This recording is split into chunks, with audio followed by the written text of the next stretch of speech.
So here we have the fan finally fitted in. The radiator fitted back into the bike. I'm not sure if you can see, that's a little bit dark. Just grab the light. Alright, there we go. There you go. So that was the original cooling fan. Okay, and you can see the blue is the additions that I've made. I'll talk about that in a second. So that's the original fan. There's the fan switch.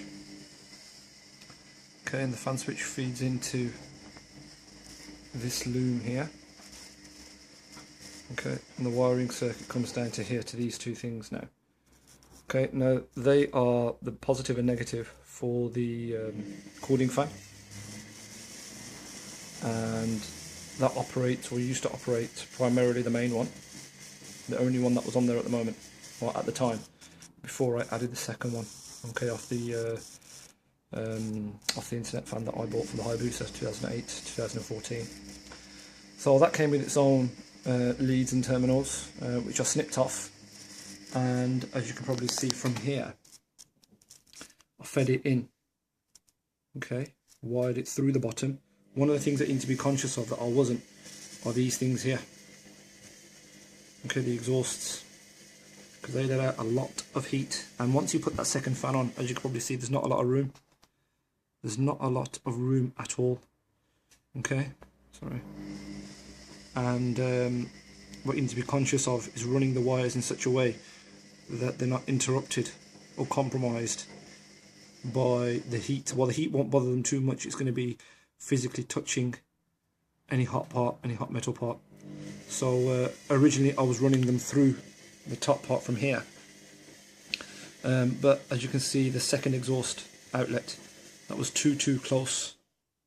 The wire was too close, so I had to move them, and I ran it along the bottom of the rad, clearing, there's quite a bit of space at the bottom of the rad just above the oil cooler.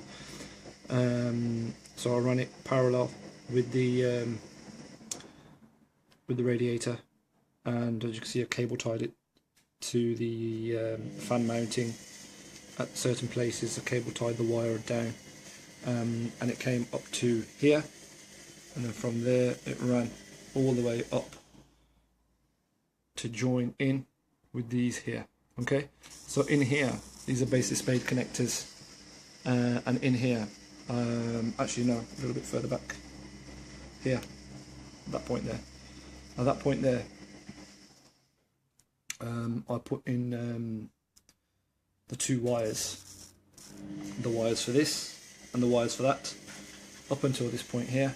Okay, and they just fed in to a single connector unit here, which is this one and this one, to make it easier for me to feed in to the positive and the negative, if that makes sense. So basically what had happened was that I had the positive and negative for the original fan, the positive and negative for the new fan, and I ran them both, okay, up till this point here, and then from here I put all both positives together, both the negatives together, and I just run one single wire from there, from this point forward, okay, because it was getting too bulky, and I didn't want to have an issue with using a single wire coming off a double. Just not because there's any kind of mechanical or electrical issue that I'm aware of. It was just because it was getting a bit difficult to manage and hide the wiring and all the rest of it. So what happens now, and I'm just going to do a quick shot on the other side. There you go. So you can see there's the fan motor. Okay, so I have to run it across the top at this point here. You can see there, that's where the connections are. I run it across the top down to here, and then I just ran it, cable tied it here. As you can see, cable tied it there, and cable tied it there, and just ran it along the bottom of the radiator, resting on top of the oil cooling unit, as you can see there. Okay, so that's the second fan fitted. Now the beauty, and I've put the coolant in, I've tested it, and all the rest of it. The beauty of this now is that when it's running, and the temperature, I don't need that now, I can knock that off, and the temperature comes up to speed, then what happens is the temperature before it would come up to half, and the fan would just come straight on, and it would stay on, and it would just keep the temperature at half. Okay, just a little bit above half. But now what happens is that when both fans come on, because both fans are connected to the switch unit here, and when that thermostat hits temperature, when that unit hits temperature, it sends the signal through here, and both fans come on together, okay, off that sender unit. And what happens now is that as soon as that temperature gauge hits half, both fans come on, and when both fans come on, then they obviously cool the coolant through the radiator, and then the unit recognises that temperature's dropped and it switches off. So both fans switch off, and then whilst the fans are off, the temperature unit will come back up again to half, and then the fans will kick in, and it will drop the temperature to below half, and the fans will shut off. So now you've got that constant kind of kicking in, kicking off, kicking in, kicking off, which never used to happen before. So that's pretty much it. I've still got to take it on a long run to see how it responds to the to motorway traffic, and then after motorway traffic, to town traffic. Because what I had it running for about 20 minutes, half an hour. First of all on the choke, and then once it got really hot, then I knocked off the choke and just let it run. Let it run for about 10 minutes, and that's pretty much it. The fans kicked in perfectly, the temperature maintained, and it seemed to be working fine and effectively.